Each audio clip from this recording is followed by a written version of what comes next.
Okay, now that we've committed ourselves to practicing, what kind of bat would be a great bat to practice with? Should I use my game bat to practice with?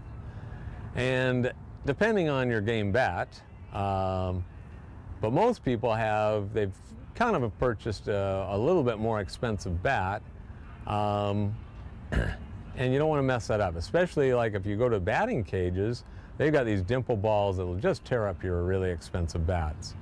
And the more expensive the bat, the more it can dent. And if you dent a bat will be illegal in a game. So just think about that. We don't want to do that. Okay, so now what we want to do is think about a bat that we can just practice with. And actually the best bats to practice with are bats that have small sweet spots. So there are a couple of devices made just for practice. One's called a torpedo bat. It's real thin, and then it's got a little sweet spot, and then it goes out. There's one called the thunderstick that's just basically a rod of steel, and so you've got to hit with a real small sweet spot. In boys baseball, they practice a lot of times with wood bats because the wood is not as forgiving as the metal that has the real big sweet spots. Or just cheaper bats, any $20 to $50 bat, a lot of times the reason they're cheaper is they're made inexpensively and they don't concentrate on the things that make the other bats more expensive, which is the sweet spot.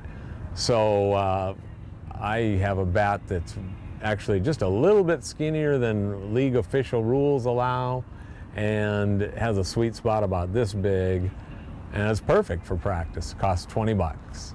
But so just anything you find that's not real, it forces you to hit it in the smaller sweet spot, because then if you miss the smaller sweet spot on your bigger bat, you may still be in the sweet spot. But if you practice with a big sweet spot and then you have to move to a different bat, you may miss that. So that's what you can do with a practice bat. If you got value out of this video and would like more tips on hitting, please subscribe to my channel and press the bell to be notified when the next one comes out, where I talk about what hitting tools to use.